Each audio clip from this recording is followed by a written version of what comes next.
शब्दार्थ। श्री हिरण्यकशिपु उवाच। श्री हिरण्यकशिपु ने कहा, बाले बालक रूप में जमराज एवं इस प्रकार प्रवदती दार्शनिक रूप में बोल रहा था। सर्वे समस्त विस्मित आश्चर्यचकित चेतसः हृदय वाले ज्ञानतयः संबंधीगण मेनिरे उन्होंने सोचा, सर्वम समस्त भौतिक वस्तुएं अनित्यम नाशवान अयथा उत्थितम दैनिक घटना से उदित। अनुवाद तथा तात्पर्य कृष्ण कृपा स्मृति अभय चरणारविंद भक्ति वेदांत स्वामी श्रील प्रभुपाद जी के द्वारा जगतगुरु श्रील प्रभुपाद की जय। अनुवाद। हिरण्यकशिपु ने कहा, जब जमराज इस तरह छोटे से बालक के वेश में सुजज्ञ के मृत शरीर को घिरे हुए समस्त संबंधियों को उपदेश दे रहे थे, तो सभी लोग उनके दार्शनिक वचनों को सुनकर दंग थे। वे समझ सके कि प्रत्येक भौतिक वस्तु नाशवान है, वह विद्यमान नहीं रह सकती। दोहराइए। हिरण्यकशिपु ने कहा, जब जमराज इस तरह छोटे से बालक के वेश में सुजज्ञ के मृत शरीर को घिरे हुए समस्त संबंधियों को उपदेश दे रहे थे, तो सभी लोग उनके दार्शनिक वचनों को सुनकर दंग थे। वे समझ सके कि प्रत्येक भौतिक वस्तु नाशवान है, वह विद्यमान नहीं रह सकती। तात्पर्य। इसी की पुष्टि भगवद गीता के दूसरे अध्याय के 18 नंबर श्लोक में की गई है। अंतवंत इमे देहा नित्ययुक्ता शरीरिणः। शरीर तो नाशवान है, किंतु शरीर के भीतर का आत्मा नित्य है। अतएव मानव समाज में ज्ञान में बढ़े चढ़े लोग का कर्तव्य है कि नित्य आत्मा की स्वाभाविक स्थिति का अध्ययन करें और जीवन के असली उत्तरदायित्व को समझें तथा शरीर का पालन करने में ही मानव जीवन का अमूल्य समय को गंवा न दें। प्रत्येक मनुष्य को यह समझने का प्रयत्न करना चाहिए कि आत्मा किस तरह सुखी रह सकता है और वह सच्चिदानंद स्वरूप कहाँ प्राप्त कर सकता है। मानव प्राणी ऐसे विषय के लिए है, नाशवान शरीर की देखरेख में लीन रहने के लिए नहीं है, क्योंकि यह शरीर अवश्य बदलेगा। कोई नहीं जानता कि उससे पुनः मनुष्य शरीर कहाँ मिलेगा, इसी की कोई गारंटी नहीं है, क्योंकि अपने कर्म के अनुसार ही मनुष्य को देवता से लेकर एक कुत्ते के तक का शरीर प्राप्त हो सकता है। इस संबंध में श्रील माधवाचार्य की टीका है। अहं ममाभिमानादि तो यथो उत्थम नित्यकम महदादि यथो यथाय उत्थं च नित्या चापि यथोत्थिता अस्वतंत्रैव प्रकृतिः स्वतंत्र नित्य एव च यथार्थभूतश्च पर एक एव जनार्दनः। केवल जनार्दन या भगवान ही सदा रहने वाले हैं, किंतु उनकी सृष्टि यह भौतिक जगत नाशवान है।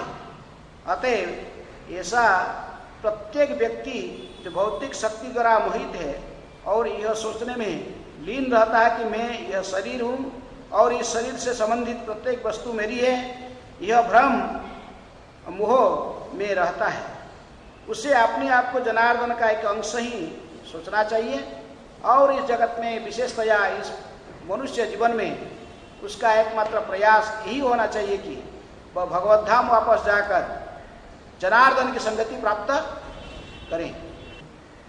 श्री हिरण्यकशिपु उवाच बाल एवं प्रवदति सर्वे विस्मित चेतस ज्ञानतयो मनिरे सर्वम अनित्यम अथ उत्थितम अथा उत्थितम।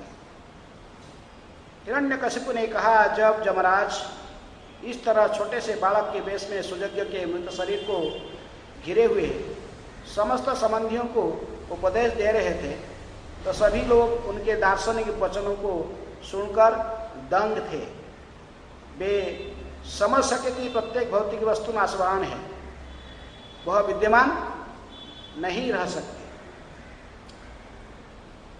तो प्रभुपाद ने भी हमें सतर्क करा था कि हमें शारीरिक सुख के लिए लालायित नहीं होना चाहिए, क्योंकि ये जो शरीर है ये नाशवान है।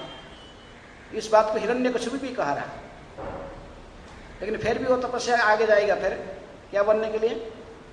वो शरीर को अमर बनाने के लिए, वो शरीर फिर नाश नहीं होने देने के लिए। लेकिन हमें पता है कि शरीर नाश होने वाला है। हमारे पास में 3 प्रकार के शरीर होते हैं। एक शरीर नाशवान होने वाला शरीर, इसमें बना हुआ 5 भूत से, भूमि, रप, अनल, वायु, खंड है। और ये शरीर नाश तो होता सभी को पता है। ये 5 तत्वों में 5 जो तत्वों में बना हुआ, ये 5 तत्वों में मिल जाएंगे। अंत में शरीर नाश हो जाता है। लेकिन जिसकी चेतना संपूर्ण रूप में भगवान के श्री कृष्ण के चरण में नहीं लगा हुआ है, अंत समय में भगवान को स्मरण नहीं कर पाया, तो फिर और एक शरीर है जो शरीर इसको दूसरे शरीर में फिर ले जाता, फिर भौतिक शरीर में ले जाता। वो शरीर कौन सा?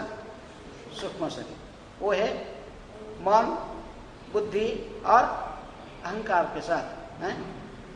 इन जीवन काल में जो जो इच्छा को हम पूर्ति नहीं कर पाए हैं, व जीवात्मा जो भोगे इच्छा रखा है, वही उसी इच्छा को पूर्ति करने के लिए, क्योंकि नाशवान नहीं है, जिस पर प्रारंभ से ही कोट किए, अंतबंत में देहा नित्य सत्ता शरीर। शरीर नाश हो जाता है, कई श्लोक संख्या जो में कहा गया है, लेकिन आत्मा के विनाश नहीं होता है।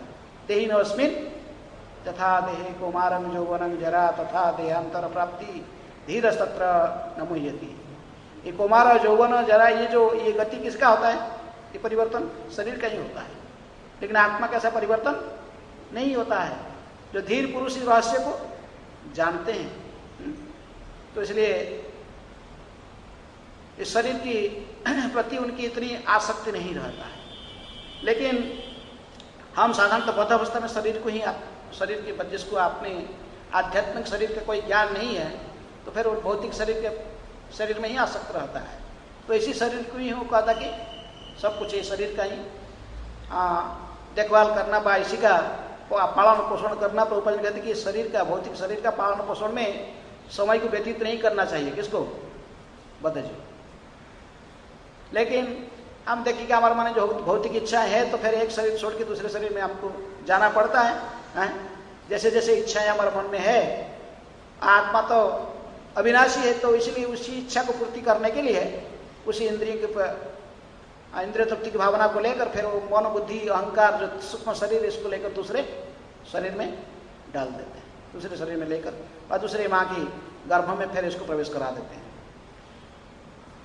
लेकिन ऐसा एक शरीर है जिस शरीर के माध्यम से हम इस भौतिक जगत की बंधन से भी मुक्त होकर कहाँ जा सकते हैं? आध्यात्मिक जगत में भगवान श्री कृष्ण की सेवा भी कर सकते हैं। अथो श्री कृष्ण नामादि नवभेद ग्राह्य इंद्रिय सेवोन्मुख ही जिह्वादौ स्वयं एवं स्फुरति।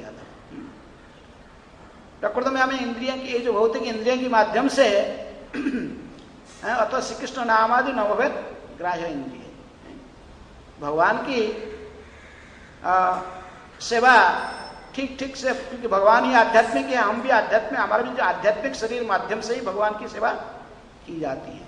हमारा नित्य शरीर, हमारे पास में एक नित्य शरीर भी है, क्योंकि जीवेर स्वरूप है कृष्ण नित्य दास। कृष्ण की नित्य सेवक है, नित्य दास है, यही हमारा असली स्वरूप है। हम कृष्ण के नित्य दास हैं। लेकिन इस शरीर में हम सोच रहे हैं कि हम किसके दास हैं? हम इंद्रियों की दास है, शरीर का ही दास। शरीर को ही भरण पोषण करना, खाना पीना, अच्छा इसको सुरक्षा में रखना, यही हमारा कर्तव्य समझ रहे हैं। लेकिन प्रकृति में जीव का जो कर्तव्य है, ऋषि के है ना, ऋषि के सेवनम भक्ति रुच्यते, भक्ति इंद्रिय के स्वामी भगवान ऋषि के इसकी सेवा करना हमारा कर्तव्य है। लेकिन कहते कि भगवान इस प्रकार भगवान के शरीर नित्य है, सच्चिदानंदमय है, तो हमारा शरीर भी प्रकृति में सच्चिदानंदमय है। जैसे हम ही जीवात्मा भी सच्चिदानंद है, तो जीवात्मा की जो नित्य शरीर और जीवात्मा में कोई अंतर नहीं है। इसलिए प्रभुपाद जी तात्पर्य में लिखते हैं कि वो सच्चिदानंद शरीर है। प्रत्येक मनुष्य को यह समझने का प्रयत्न करना चाहिए कि आत्मा किस तरह सुखी रह सकता है और वह उस सच्चिदानंद स्वरूप को कहाँ प्राप्त कर सकता है, कैसे प्राप्त कर सकता है, इसी का अन्वेषण करना इसकी कर्तव्य है। जानना चाहिए कि मैं इस भौतिक शरीर नहीं हूँ, पांचभूत से बना हुआ शरीर नहीं हूँ। हम देख रहे हैं सभी का शरीर पांचभूत से बना हुआ शरीर नष्ट हो जाता है। राम नाम सत्य कहकर इसको लेके जाते हैं लोग, हम देखे हैं, इसको देख रहे हैं, सुन रहे हैं प्रैक्टिकली। तो ये भी हमको जानना चाहिए कि हमारा भी ये शरीर एक दिन नाशवान हो जाएगा। तो भगवान फिर कहते थे जो आत्मा का विनाश नहीं होता, फिर शरीर का विनाश के साथ तो आत्मा विनाश नहीं होता, फिर आत्मा क्या होता है, आत्मा की गति क्या होता है, जानना चाहिए। यदि हमारे मन में भौतिक इच्छाएं हैं तो फिर उसी भौतिक इच्छा को पूर्ति करने के लिए मन बुद्धि अहंकार के बाद दूसरे भौतिक शरीर प्राप्त कर लेते। लेकिन ये भौतिक शरीर तो बार बार ऐसा ही नाश होते जाएगा, बार बार ऐसा ही जन्म चक्र में भटकते रहेगा। जाता सही ध्रुव मृत्यु, ध्रुव जन्म मृत्यु से, जब तक भौतिक इच्छा है ये घूमते रहेगा। लेकिन जब हमारे मन में भौतिक इच्छाएं दूर होकर संपूर्ण रूप में भगवान की सेवा में तल्लीन रहने के लिए भावना आती है, तो फिर हम हमारा नित्य स्वरूप के खोज करते, प्रकृति में मैं कौन हूं, यहीं से आध्यात्मिक जीवन शुरुआत होती है। सनातन गोस्वामी ने जिज्ञासा की, किनको? चैतन्य महाप्रभु। ग्राम व्यवहारे पंडित करीमानी, ताई सत्य नहीं, ताई सत्यमानी। मैं इसको सत्य मानता हूं कि ग्राम्य व्यवहार में लोग मुझे बहुत बड़ा पंडित मानते हैं। किनको? क्यों? सनातन गोस्वामी हम जैसे ऐसे मूर्ख नहीं थे, बहुत बड़े स्कॉलर थे और बड़ा पंडित थे। संस्कृत के स्कॉलर तो थे ही, लेकिन इसकी अलावा और कई लैंग्वेज वो जानते थे, बहुत लैंग्वेज उनको आता था, लिखना बोलना। और प्रधानमंत्री थे हुसैन शाह की दरबार में, बंग बिहार उड़ीसा के प्रधानमंत्री थे, तो विचारण में बहुत कुछ जानते थे, नॉलेज। लेकिन जो महाप्रभु को मिले बनारस में, तो उन्होंने कहते कि क्या करें, ग्राम्य व्यवहार है पंडित करी मानी। ग्राम्य व्यवहार में लोग मुझे बड़ा पंडित समझते हैं, कहते हैं ताई सत्य मानी, ये मैं स्वीकार कर लेता हूं। लेकिन मैं इतनी बड़े मूर्ख हूं कि के आमी केने आमाय जारे तापत्र है, यह नहीं जानी के मने हित है। मेरे को यही पता नहीं कि मैं कौन हूं,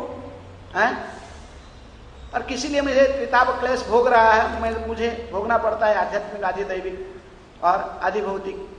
दूसरे प्राणियों के माध्यम में कष्ट मुझे मिलता है, स्वयं अपना मौन इंद्रिय की मुझे सताते हैं, और दूसरे देवताओं आदि दैविक शक्ति जो देवताओं के द्वारा से भी, उस प्रकृति द्वारा भी कष्ट हमको मिलता है। तो क्यों हमको भोगना पड़ता है? तो मैं इसको नहीं जानता, ये रहस्य को नहीं जानता हूं, तो मेरे पांडित्य का क्या फायदा है? ये तथाकथित लौकिक पांडित्य में मेरा कोई लाभ नहीं है। यह हमें नहीं जानी क्या मने हित है, मेरा हित कैसे हो सकता है यदि मैं इसको नहीं जानता हूं, मैं कौन हूं और मुझे किस लिए त्रिताप क्लेश भोगना पड़ता है? तो इसलिए हे प्रभु, मैं आपके चरण कमल को आश्रय किया हूं, और आप मुझे पता ही है, मेरे अज्ञान से मेरे को दूर कीजिए। सनातन गोस्वामी आदर्श निवार है, शिष्य को कैसे जाकर गुरु के पास में दैन्यता से, नम्रता से प्रार्थना करना चाहिए। एक उत्तम शिष्य की भूमिका निभाते हुए सनातन गोस्वामी आदर्श। ये संबंध आचार्य कौन? सनातन गोस्वामी संबंध विग्रह मदन मोहन। और इसलिए संबंध आचार्य, हमारा संबंध कैसे जोड़ना है भगवान के साथ, आदर्श सिखा रहे।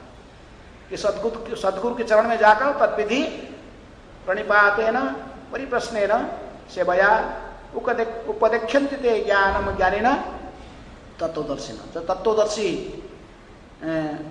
गुरु हैं व महात्मा संत है, उनके पास में जाकर प्रणाम और सेवा के साथ उनसे नम्रता से विनम्रता से जिज्ञासा करना चाहिए। जैसे सनातन गोस्वामी ने जिज्ञासा की कि मैं कौन हूँ, ये मुझे बताए। मैं तो पता लगे कि मैं शरीर नहीं हुई, बात को हिरण्यकशिपु को भी पता है, हिरण्यकशिपु भी प्रवचन कर रहा है, लेकिन मैं हूँ कौन और किसी लिए कष्ट भोगना चाहता मुझे पड़ता है। तो इसलिए हमारा ये शरीर, भौतिक शरीर, जो 5 भौतिक शरीर है, बद्ध अवस्था में हम सोचते कि यही हमारा असली स्वरूप है। हमारा जो नाम दी जाती है, कुछ नाम आप माता पिता दे दिया आपके शरीर के साथ, ये नाम किसका होता है? शरीर का ही होता है? लेकिन आपके एक नित्य नाम भी है, जो नाम कभी परिवर्तन होने वाला नहीं है। ये भौतिक दुनिया की जो समय है, थोड़ा सा हम जो देख के एक जीवन का जो बिताते 100 साल भी एक मनुष्य का जीवन, लेकिन आध्यात्मिक जीवन की नए जगत की काउंट के अनुसार ये समय का कितना अवधि है? 1 सेकंड भी होगा कि नहीं है? लेकिन यहाँ पर रहकर हम इस शरीर को ही सब कुछ मान लेते हैं। इसलिए ये शरीर के प्रति आसक्ति छुड़ाने के लिए हम प्रयास करना चाहिए। सद्गुरु के पास में जाकर विनम्रता से जिज्ञासा करना चाहिए। जो तत्वदर्शी गुरु है, या तत्व के दर्शन किया है, तो वो आपको बताएगा प्रकृति में आप कौन है। जैसे महाप्रभु ने बताया किसको? सनातन गोस्वामी को, कि जीवेर स्वरूप है कृष्णेर नित्यदास, कृष्णेर तटस्था शक्ति भेद अभेद प्रकाश। जीवात्मा कृष्ण के तटस्था शक्ति है। भगवान की 3 शक्ति हैं, अंतरंगा, बहिरंग और तटस्थ। अंतरंगा शक्ति आध्यात्मिक जगत में कार्य करती, बहिरंग शक्ति भौतिक प्रकृति भौतिक जगत में, और जीवात्मा क्या होता है? तटस्थ शक्ति। ये कभी कभी बहिरंग शक्ति के अंदर में आकर इंद्रिय भोग में लग जाता है, और कभी कभी अंतरंग शक्ति में आकर भगवान की भक्ति सेवापरायण हो जाता है। जो महात्मा लोग है, इसलिए कहते भगवान महात्मानंस्तु पार्थ दैवी प्रकृति आश्रिता भजंती अनन्य मानस ज्ञानत्वा मांग भूतादि अव्ययम। जो महात्मा जन होते हैं, संत जन होते हैं, ये लोग भी इस भौतिक जगत में रहते हुए भी मेरी अंतरंगा शक्ति को आश्रय करके रहते हैं। इसलिए अनन्य चित्त में मेरी भजन परायण होते हैं, मेरी सेवा में तल्लीन रहते हैं। तो इसी प्रकार जब हमें पता लगा कि हम एक भौतिक शरीर नहीं है, हम सूक्ष्म शरीर भी नहीं है, ये भौतिक शरीर सूक्ष्म शरीर दोनों ही टेम्पररी है। ये दोनों के परे हमारे पास में एक आध्यात्मिक शरीर है, जिस शरीर से हम भगवान श्री कृष्ण की नित्य सेवा नित्य धाम में गोलोक में करते थे और करेंगे, उसी शरीर में फिर करेंगे। वही नंद तनुज किंकरंग पतितंग मांग विषमे भवाम बुधौ कृपया तव पाद पंकज स्थित धूलि सदृशं विचिंतय। मैं हूं उनका किंकर। किनका किंकर? नंद तनुज कृष्ण की नित्य दास हूं। किसी ना किसी कारण से मैं भवसागर में गिर गया हूं, इसलिए कृपा करके फिर मुझे भवसागर से उद्धार करके आपके चरण के दास बना लीजिए, फिर मुझे सेवाधिकार प्रदान कीजिए। महाप्रभु ने शिक्षा दे रहे हैं। तो इसलिए हमारा नित्य स्वरूप क्या है, नित्य से हमारा जो क्या है उसको जानना, ये जीवात्मा की कर्तव्य है। जीवात्मा उसको पहचाने अपने सच्चिदानंद स्वरूप को। प्रभु कहते कि प्रत्येक जीवात्मा की कर्तव्य है कि वो अपने सच्चिदानंद स्वरूप को जाने और उस सच्चिदानंद भगवान की सेवा में इस शरीर में स्वयं जोड़ जाए। तो इसलिए कैसे हम जानेंगे? अभी तो बद्ध जीव है, तो हमारा स्वरूप कैसे पता लगे? कौन बताएगा? गुरु बताएंगे, सदगुरु हमको बताएंगे कि आप कैसे क्या सेवा है। चलिए सदगुरु हमारी स्थिति को जानते हुए तो हमको स्टेप बाय स्टेप उस स्थिति को लेने के लिए प्रयास करते हैं। इसलिए प्रभुपाद जी ने ये मार्ग दिया है हमारे संस्था में कि कैसे उस स्तर को हम प्राप्त करेंगे। प्रारंभ से हमारे पास में इतने सारे अनर्थ भरे हुए हैं, और ये अनर्थों को नष्ट करने के लिए हमें आस्ते आस्ते श्रवण से ही प्रारंभ करना चाहिए। आध्यात्मिक साधन कहाँ से शुभारंभ होता है? श्रवण से। श्रवण से ही प्रारंभ करना चाहिए, क्योंकि नित्य सिद्ध कृष्ण प्रेम साध्य कबू नय, श्रवणादि शुद्ध चित्ते करे उदय। ये जो कृष्ण के चरण में प्रेम व कृष्ण की जो सेवा करना, ये नित्य स्वभाव है जीवात्मा का है।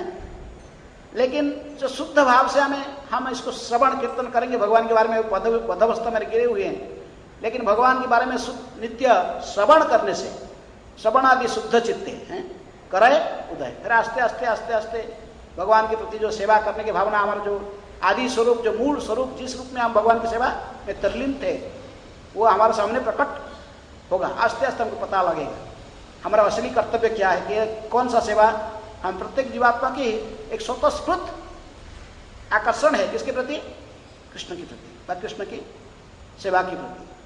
लेकिन किसी कारण से थोड़ा दिन के लिए वो कवर हो चुका है, लेकिन ये कवर फिर हट सकता है यदि हम शुद्ध भाव से श्रवण कीर्तन करेंगे। इसलिए भक्ति प्रारंभ होती है यहीं से, कहां से, श्रवण से, साधु के संग, पहले गुरु पदाश्रय, कृष्ण भक्ति जन्म मूल है साधु संग, और कृष्ण प्रेम उपजाए तेनो मुख्य अंग, यही भी मुख्य अंग है। भगवान के चरण में प्रेम को प्राप्त कराने तक यही मुख्य अंग है। कौन सा, साधु संग ही। जितने महाप्रभु है सनातन गोस्वामी को कि कृष्ण भक्ति प्रारंभ होती है साधु संग से, कृष्ण भक्ति जन्म मूल है साधु संग। हम कहते हैं श्रद्धा, लेकिन श्रद्धा कैसे उत्पन्न होगा, पहले साधु के मिलोगे तभी तो श्रद्धा उत्पन्न होगा, फिर दोबारा साधु, फिर जो सदगुरु को प्राप्त करते फिर तो भक्ति का प्रारंभ हो जाती है। तो इसलिए महाप्रभु कहते कि कृष्ण भक्ति जन्म मूल है साधु संग, जन्म मूल ही से, और वही साधु संग से, साधु से श्रवण करते करते करते करते, साधु संग से साधु की सेवा करते करते फिर कहां तक पहुंचोगे, कृष्ण प्रेम भी प्राप्त कर सकते हो। कृष्ण प्रेम उपजाए तीनों मुख्य अंग, ये मुख्य अंग है। इसलिए हम सदगुरु स्वीकार करते साधु के पास में आए, और साधु हमें हमारी स्थिति को देखकर, साधु कौन होता है, ये स्पिरिचुअल डॉक्टर। हम बीमारी आदमी, तो हमें कैसे ट्रीटमेंट चाहिए वो उनको पता है। इसलिए साधु के पास में जाकर बड़े दैन्यता से हमारा हृदय के जो अनर्थों को खोलना चाहिए। किसको पास में, साधु के पास में। यदि आपका अनर्थों को ठीक से नहीं खोलोगे, कुछ छुपा के रखना चाहोगे, कुछ का इधर उधर रखना चाहोगे, और कुछ माना अच्छा कुछ उनको दिखाने के लिए और कुछ बोलोगे, जब डॉक्टर के पास में जाओगे और आपका क्या बीमारी उसको ठीक से नहीं बताओगे, तो जो मेडिसिन वो जैसा देगा फिर आपका काम करने वाला नहीं। तो इस प्रकार ही बद्धजीव भी एक आध्यात्मिक डॉक्टर सदगुरु के पास में जाकर उनके पास में चरण कमल में खोलता है अपने हृदय को, क्या है मेरे पास में क्या बीमारियां हैं, सो बोलना चाहिए, और उनकी बीमारी को देखकर फिर वो इसको मेडिसिन देते हैं। प्राय इस कलयुग में सभी बीमारियों के लिए एक तो जनरल टॉनिक है, कौन सा, हरे कृष्णा कृष्णा कृष्णा हरे हरे, हरे राम राम राम हरे हरे। क्या खाना चाहिए क्या नहीं खाना चाहिए डॉक्टर बताता है, इसलिए इसको भी आपको बता गया क्या खाना चाहिए क्या नहीं खाना चाहिए। इसलिए कहे कि चारों चीज नहीं क्या, चारों चीज को त्यागना। कुछ पथी कहता है डॉक्टर, मेडिसिन जो डॉक्टर पास जाओगे आयुर्वेदिक डॉक्टर तो कहेगा, तो इसलिए आपको नशा नहीं करना, जुआसटा नहीं करना, मांसाहार नहीं करना और अवैध संग से मुक्त रहना। इसके बाद फिर गुरु आपको माला दिया, ताकि 4 नियम पालन करोगे फिर ठीक है, माला लो, हरे कृष्ण जप प्रारंभ करो, श्रवण कीर्तन प्रारंभ करो, और नित्य भागवत श्रवण करो।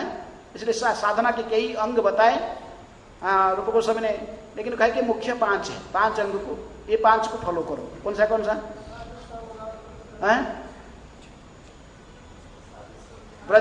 ब्रजवास है, मथुरावास, विग्रहों की अर्चना, हरे कृष्ण मंत्र की जप और कीर्तन, और भागवत के नित्य श्रवण, और भक्तों की सेवा। ये मेडिसिन है। पहले ये इसको पालन करते रहोगे, आस्ते आस्ते आस्ते आस्ते जो कवरिंग सब दूर होगा, जो हमारा कवरिंग है सब लगा हुआ, जिसके कारण से हम अपने स्वरूप को नहीं जान पा रहे हैं, तो ये हटेगा, आस्ते आस्ते हटेगा। ये कवरिंग कैसे हटेगा, तो ये पालन करते रहोगे। पहले मेडिसिन मैंने कहा गया चारण नियम पालन करना, हरे कृष्ण मंत्र जब प्रारंभ करना है, और मथुरावास, मथुरा में रहना। कहाँ रहना? मथुरा, इधर उधर नहीं, दिल्ली में नहीं रहना है। तो मथुरा किसको कहते हैं? जहां पर भगवान श्री कृष्ण जन्म लिए हैं। भगवान जन्म लिए हैं इसलिए मथुरा, मथुरा को श्रेष्ठ माना गया। वैकुंठ जनित वरा मधुपुरी, वैकुंठ से भी श्रेष्ठ इसको कहा गया मथुरा। यदि इस भौतिक जगत में भी मथुरा भूमि हम देखते मथुरा मंडल, लेकिन क्योंकि भगवान ने आकर इस लीला के लिए ही मथुरा में जन्म लिया, इसलिए रूप गोस्वामी कहे कि मथुरा जनित वरा मधु, नहीं सॉरी, वैकुंठ जनित वरा मधुपुरी, मधुपुरी मथुरा वैकुंठ से भी श्रेष्ठ है, क्योंकि भगवान ने वहां पर जन्म लिए। तो उसी प्रकार जहां पर इस्कॉन के केंद्र होता है, जो मंदिर होता है, तो वहां पर भी भगवान श्री विग्रह के रूप में पूजा प्राप्त करते हैं। भगवान वहां पर आविर्भाव हुए हैं। तो इसलिए आचार्य लोग ने कहा कि मथुरा तो नित्य जो मथुरा मंडल है, मथुरा यूपी डिस्ट्रिक्ट में हो तो मथुरा है, लेकिन जहां पर भगवान अर्चा विग्रह के रूप में पूजा प्राप्त करते हैं वो भी क्या, वो भी मथुरा है। उस मंदिर के परिवेश में रहना वो भी मथुरा वास है श्री विग्रह की। जहां पर स्वयं नित्य पूजा चलता है तो वहां पर रहकर भक्ति करना वही मथुरावास है। और यहाँ पर हरे कृष्ण मंत्र हो रहा है, जप रहे हो आप, कीर्तन कर रहे हो, नित्य भागवत से बया, प्रत्येक दिन भागवत ग्रंथ भागवत की सुनना और व्यक्ति भागवत की सेवा करना। जब मौका मिलता तो किसी व्यक्ति भागवत की सेवा करना और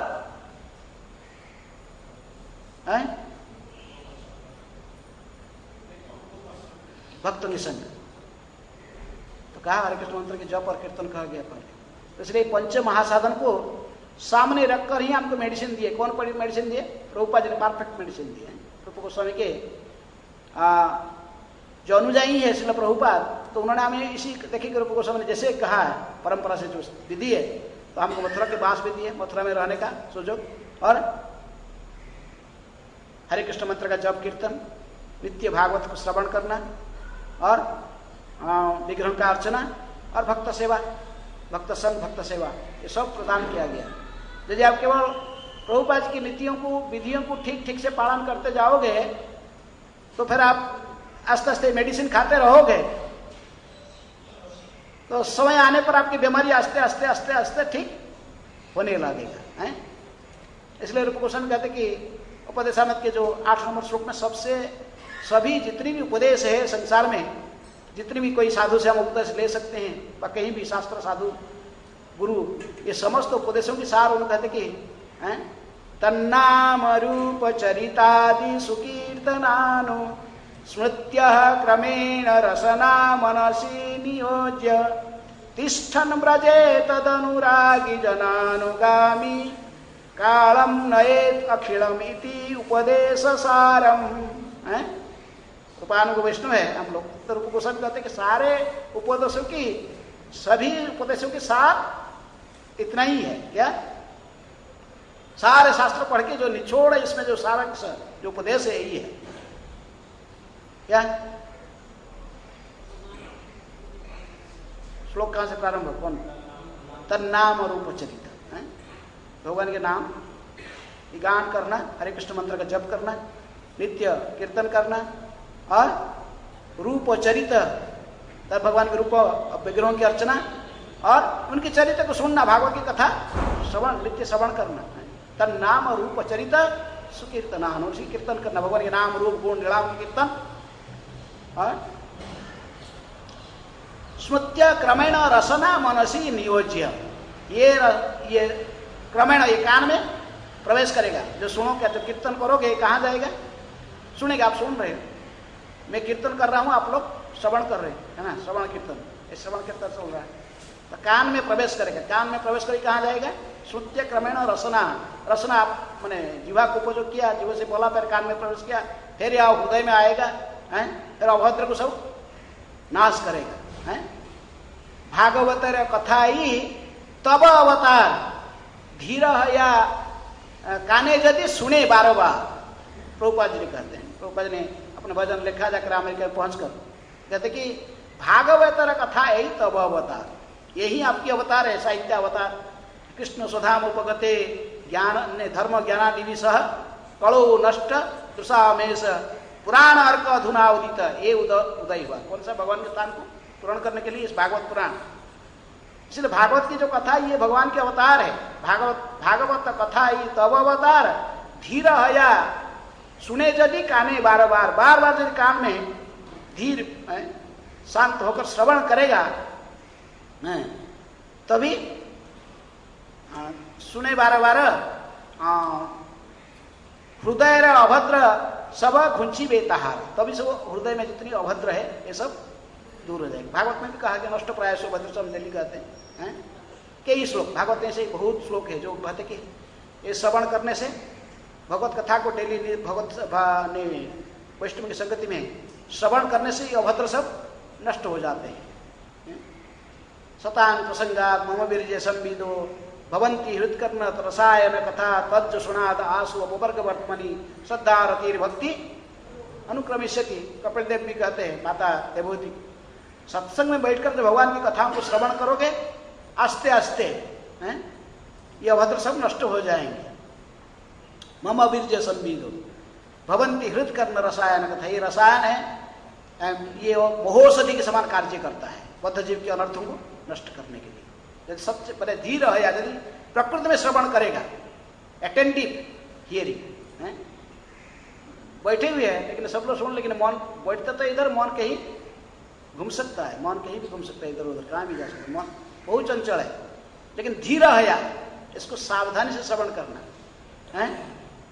इसलिए ये अनर्थ में ये अनर्थ को जब तक यहीं से सुधारेंगे नहीं, श्रवण से ही यहीं से ढीला रह जाएगा तो फिर आगे कहाँ से बढ़ेंगे? पहले से ही इसी को सुधारना है, इसको श्रवण, अटेंटिव हियरिंग। इसलिए अनर्थ 5 जो हमें भक्ति में आगे बढ़ने के लिए नहीं देते हैं, जो अनर्थ हैं 5, सबसे पहला अनर्थ ये है, इसको चक्रवर्ती ठाकुर कहते कि विश्वनाथ चक्रवर्ती इसको कहते लय। लय का अर्थ कीर्तन में इसको आनंद आता है, कीर्तन करने बहुत नाचेगा, लेकिन बैठेगा जो भागवत का बैठ जाएगा पढ़ने के लिए, क्या होगा? कीर्तन कर सकता है लेकिन श्रवण नहीं कर पाएगा। श्रवण में बैठते ही किताब भागवत की क्लास में बैठ गया, बाकी किताब देखते ही वो नींद आ गया। तो श्रवण नहीं करेगा तो कैसा है? तो इस कारण से उसका स्मरण नहीं होगा। जो श्रवण तो क्या बैठकर श्रवण नहीं कर पाएगा तो फिर कैसे वो स्मरण करेगा? कहते लय। इसका क्या कहते? विक्षेप। विक्षेप किसको कहते हैं? विक्षेप। चल रहा है, हम बैठे हैं लेकिन माइंड और कुछ काम कर रहा है। वो तो सो गया था लेकिन ये अभी माइंड और कहीं घूम रहा है। बैठे क्लास में, क्लास तो बैठे लेकिन मन कहाँ घूम रहा है? मन और कहीं अपने काम पे लगा हुआ है, श्रवण कीर्तन में लग रहा है लेकिन मन और कहीं लगा घूम रहा है। मन यहाँ पर नहीं है। वो प्रयास करने पर मन नहीं जा, मन इसको नहीं सुना, मन तो और कुछ चिंतन कर रहा है। और संक्षेप में तो इसके बाद कहते कि उन्होंने लय विक्षेप अप्रतिपत्ति, कोई प्रयास भी करता है सुनने के लिए और कीर्तन के लिए, वो बहुत प्रयास करने पर भी वो प्रयास करने पर भी नहीं हो पा रहा। श्रवण में चलो सावधान से बैठा है इधर, लेकिन सुना, लेकिन क्लास में जाता तो फिर बोल रहे उसके प्रारब्ध ऐसे ही पहले से पड़ा हुआ है, उसका स्मरण नहीं हो पा रहा है। प्रयास करने पर भी, सुनने श्रवण कीर्तन करने पर भी कुछ स्मरण नहीं हो रहा। आगे कहते कि जो श्रवण कीर्तन करने के समय में वायलेंट हो जाता है, दूसरे के प्रति क्या करता है? ईगो के कारण दूसरे के प्रति कभी कभी झगड़ा भी कर लेता है, किसके साथ मैंने फिजिकली कुछ फाइटिंग कर लेता है। एरोगांट, क्रोधित हो जाना, एरोगांट होना डिवोशनल सर्विस समय, मैंने सेवा के समय में, ये अनर्थ है। उसको कहते कसाय। अब उसके आगे कहते कि वो रसास्वाद। रसास्वाद किसको कहते हैं? भौतिक रस को आस्वादन कर रहा है। कीर्तन में नृत्य चाहे देख रहे कि बहुत बड़ा अच्छा कीर्तन कर रहा है, लीडिंग कर रहा है, लेकिन मन भगवान को प्रसन्न करने के लिए नहीं है, मन और कुछ को प्रसन्न करने के लिए होगा। किसी लिए इतना नाच रहा ना, कोई इसकी कुछ कोई होगा मन जिनको वो साधारणतः अट्रैक्शन अपोजिट सेक्स में रहता है, कोई लीडिंग कर रहा है लेकिन देख रहा है कि वो पार्टिकुलर लड़की यदि आज आई तो कीर्तन में मैं आज लीडिंग करूंगा, ऐसे बाह्य रूप से तो गा रहा नाच रहा है लेकिन उसकी रसा आस्वादन दूसरे से हो रहा है। वो भगवान को प्रसन्न करने कीर्तन नहीं कर रहा है, इसको कितना प्रसन्न करने के लिए कर रहा है कीर्तन किसी दूसरे व्यक्ति। कभी भी हम देखिए कीर्तन भी लीडिंग करता है कोई, ओ धूमधाम से कहा, 2-4 जो नाचेंगे आगे, हाँ बोला हाँ बहुत अच्छा बड़ा कीर्तन हो रहा है, बहुत अच्छे से कीर्तन गाएगा, ओह बहुत नाचो नाचो। लेकिन प्रकृति में कीर्तन हम किसकी प्रसन्नता के लिए करते हैं? किसकी कीर्तन के? कीर्तन किसकी प्रसन्नता के लिए होता है? भगवान की प्रसन्नता के लिए। लेकिन जब भौतिक रस के आस्वादन होता है तो फिर हम प्रोग्रेस नहीं कर पाएंगे। इसलिए हम पहले सुधारें यहीं से, मेडिसिन तो लिए लेकिन इसको कैसे खाना ठीक से सीखें, सावधानी से श्रवण, धीरा हया सुनिते दी काने वारो वारो, हाँ तब हृदय के अनर्थ नष्ट होंगे, आस्ते आस्ते आस्ते आस्ते सब समाप्त होंगे। तो इसलिए श्रवण साधक को यहीं से शुरुआत करना चाहिए। आज से जो सावधानी से हम श्रवण करेंगे, श्रवण करेंगे तो आस्ते आस्ते फिर स्मरण होगा। श्रवण दशा उसी तात्पर्य में इसी श्लोक की जो तन्नाम रूप चरित सुकीर्तनानु स्मृत्य क्रमेण रसना मनसी नियोज्य, मन को निवेश करना कहाँ? कृष्ण के चरण में। तिष्ठन ब्रजे तदनुराग जनानु, उनके अनुगामी जन के मार्गानुसरण करना चाहिए। इस श्लोक की तात्पर्य में प्रभुपाद ने बहुत सुंदर लिखा है कि किस प्रकार श्रवण दशा, पहले श्रवण दशा, फिर वर्ण दशा, फिर स्मरण दशा। श्रवण करते हैं, श्रवण कर ध्यान से श्रवण करेंगे, कीर्तन करेंगे, फिर स्मरण होगा। जब ये हम ध्यान से ये अनर्थों से बचकर, जो अनर्थ में कहा 5 प्रकार, ये अनर्थों से बचकर ठीक ठीक से श्रवण करेंगे, फिर आस्ते आस्ते भगवान की स्मरण होने लगेगा। लेकिन जब हम भगवान की स्मरण होगा तो उसकी प्रभुपाद ने कही 5 अलग अलग स्तर है, अलग अलग कृष्ण स्मरण के 5 स्तर है। श्रुति, अनुस्मृति, ध्यान, धारणा, बस श्रुति, धारणा, ध्यान, अनुस्मृति, समाधि, 5 स्तर है। तो पहले हम श्रवण करते हैं, लेकिन कभी कभी स्मरण भगवान की होता है, कभी कोई माया के भी स्मरण होता है, चलता है ऐसे कॉम्पिटिशन, कभी माया कभी कृष्ण कभी माया है। आस्ते आस्ते से बढ़ते जो ध्यान के स्तर पर आते हैं तो ध्यान के स्तर पर भी फिर भी ध्यान करता है, लेकिन कभी कभी फिर बीच में भी विक्षेप आता है, कभी इधर उधर भी मन जा सकता है। धारणा में भी और थोड़ा आगे बढ़ते, इसे बढ़ते बढ़ते जो अंत में जो समाधि के स्तर पर व्यक्ति आता है तभी क्या होता है? कृष्ण चिंतन में तल्लीन रह जाता है, फिर वो उसके बाह्य स्मरण संपूर्ण चले जाते हैं। वो फिर किसके स्मरण में रहता है? 24 आवर्स कृष्ण के स्मरण में। जैसे ही कृष्ण के स्मरण में रहेगा तो अभी फिर उसकी आध्यात्मिक शरीर क्या है उसको पता लगेगा है। कृष्ण के जब 24 घंटे कृष्ण के स्मरण कर पाएगा, नित्य स्मरण में समाधि के स्तर पर ही उसका अपने प्रकृत उसकी जो आध्यात्मिक शरीर के ही पता लगता है, वो क्या है, कौन है, उसकी कर्तव्य क्या है। तो हम लोग कौन सा स्तर में पड़े हुए अभी अनर्थ ही निवृत्ति नहीं हुआ है, और कहाँ से समाधि पहुंचेंगे हमको स्वरूप तो पता लगेगा। विश्वनाथ चक्रवर्ती ठाकुर कहते कि आध्यात्मिक शरीर जीव अपने स्वरूप को जानने के लिए 3 उपाय से जान सकता है। वो कौन सा चंद्रिका, प्रेम राग भक्ति चंद्रिका में कहते कि 3 उपाय से जान सकता स्वरूप को। चाहे सदगुरु यदि क्वालिफाइड है, उत्तम वैष्णव है, तो वो बता सकता है, दीक्षा गुरु या शिक्षा गुरु किसी अन्य दूसरे महान परमहंस वैष्णव आपको बता सकता है। नहीं तो स्वयं कौन बताएगा? कृष्ण बताएंगे, हृदय में बैठे चैत्य गुरु, वो बताएंगे आपका स्वरूप क्या है। तो ये समाधि स्तर पर कौन बताता है आपको? भगवान ही स्वयं आपको रिवील करते आप कौन हो, परमात्मा रिवील कर देते आप कौन। और दूसरा जो जो है, अभी इस कलियुग में ऐसे परमहंस गुरु ढूंढना बहुत मुश्किल है। इसलिए प्रभुपाद जी जानते थे, लेकिन उन्होंने इसलिए इस प्रथा को स्वीकार नहीं किया कि प्रभुपाद ने अपना स्वरूप भी किसको नहीं बताया। वो जानते कि मैं बता दूंगा, बाद में सब स्पेकुलेशन करके सब एक दूसरे को बताते रहेगा कुछ नहीं। कोई स्पेकुलेशन करना कोई आश्चर्य की बात है? आप राधा कुंड में जाओगे तो काल आपको स्वरूप पता चल जाएगा। आप कौन हो? तो चीटर है। इसलिए प्रभुपाद ने कहा कि संसार सारा दुनिया चीटर और चीटेड में भरे हुए हैं। यहाँ पर दो ही प्रकार के लोग हैं, चीटिंग का जो चीटिंग करते हैं और जो चीटेड होते हैं, दो प्रकार के लोग हैं।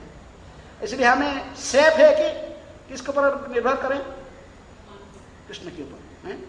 हम साधन करते रहे, साधन करते करते जब, इसलिए कहते कि समाधि के स्तर पर जब आता है साधक तो पता लगता है वो कौन है, इसकी क्या स्वरूप है, इसकी नित्य स्वरूप क्या है, और उसी स्तर पर फिर उसको, इसी को कहते हैं प्रेम। तब ये प्रेम प्राप्त कर ले। अन्य स्तर पर हम देखेंगे स्तर में जाता है कौन सा?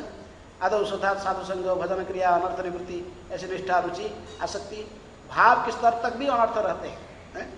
हर स्तर में कुछ अनर्थ रहते हैं। अनर्थ है जब निष्ठा के स्तर पर 50% अनर्थ चले जाते हैं, भजन क्रिया से 25% जाते हैं, एकदर्श वर्तनी, जो निष्ठा के स्तर पर आता है तो उसके 50% अनर्थ प्राय चले जाते हैं, और वहीं से आगे रुचि उत्पन्न होता है। भाव के स्तर पर भी कुछ अनर्थ रहते हैं। उस समय कभी कभी भगवान के स्मरण होता है, कभी कभी भगवान निर्णाम के स्मरण, अपनी बारे में कुछ स्मरण हो जाता है, लेकिन फिर चले जाते, भूल जाता है। लेकिन समाधि के स्तर पर, प्रेम के स्तर पर वो फिर समझ जाता है मैं कौन हूँ।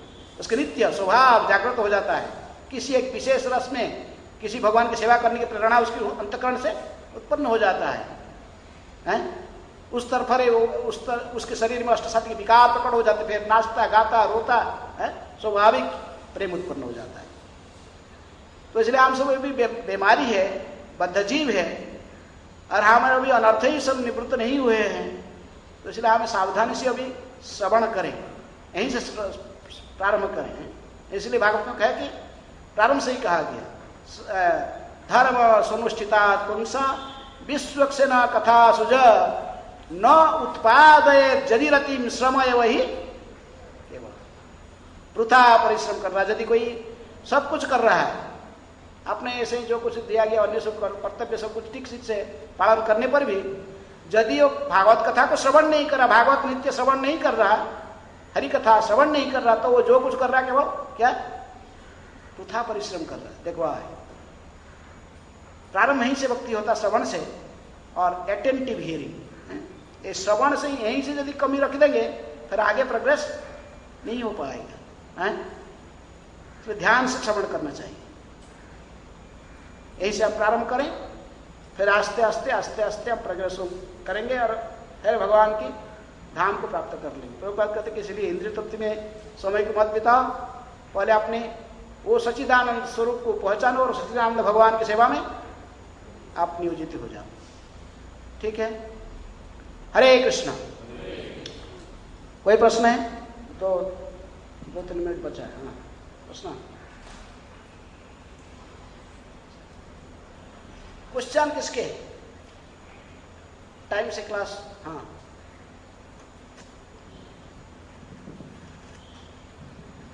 थैंक यू महाराज।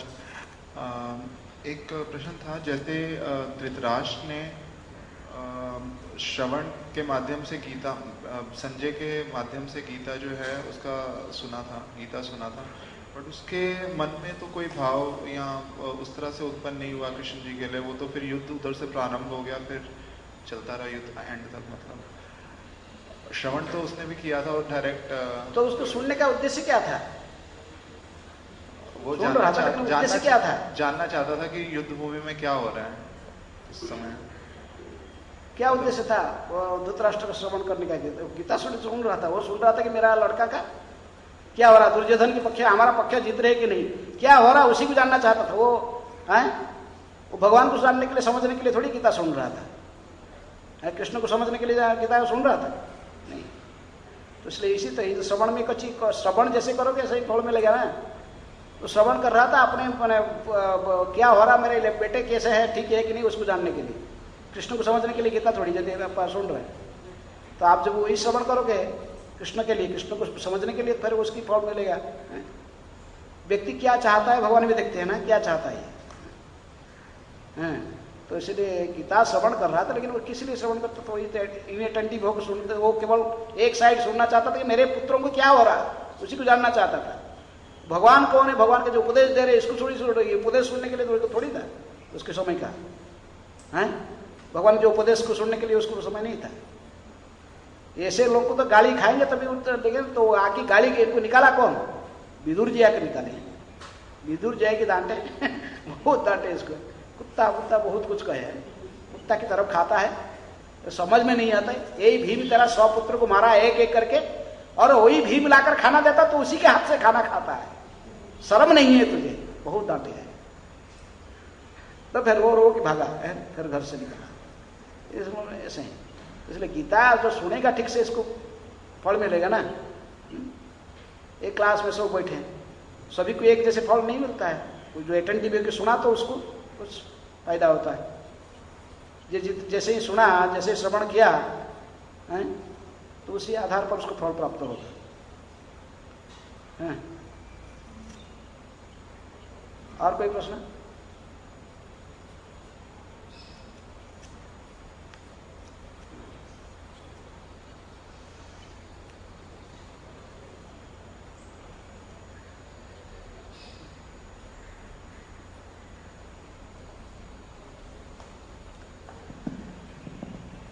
हरे कृष्णा महाराज, बहुत बहुत धन्यवाद। आपने पूरा सब्जेक्ट मैटर अच्छे से एक्सप्लेन किया। मेरा प्रश्न ये कि ध्यानपूर्वक जब श्रवण होता है तो उसके कैसे पता लगेगा उसके क्या क्या सिम्टम होते हैं? ध्यानपूर्वक अगर श्रवण किया जा रहा है तो उसके क्या क्या सिम्टम होते हैं, कैसे पता? सिम्टम आपको ही पता लगेगा ना। आप ध्यानपूर्वक श्रवण कर रहे हैं कि नहीं। ये अनर्थ जहाँ नहीं हो रहे तो ध्यानपूर्वक श्रवण कर रहा है, अटेंटिव हियरिंग।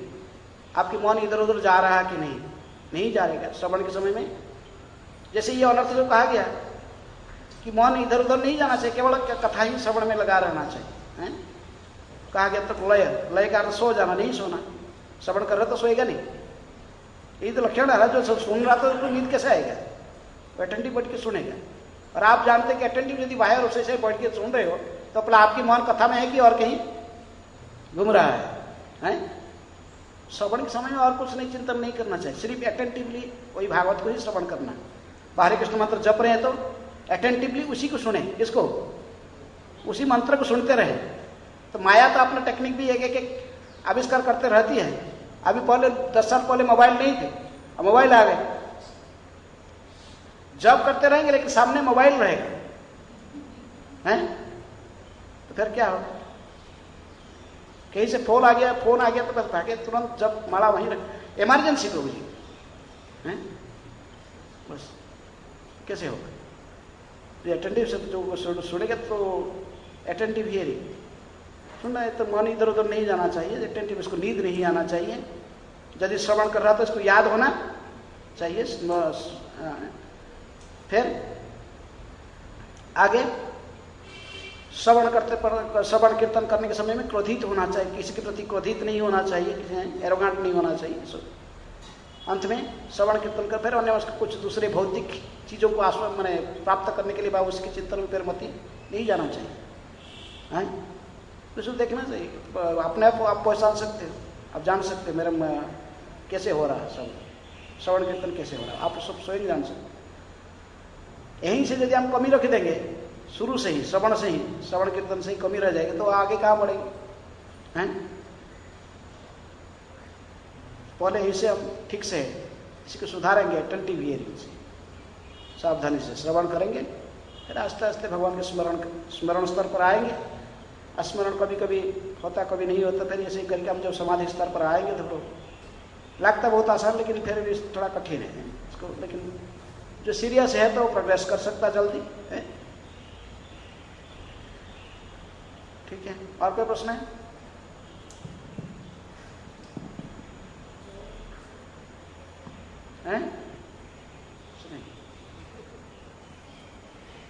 प्रचार क्या चार्ज है?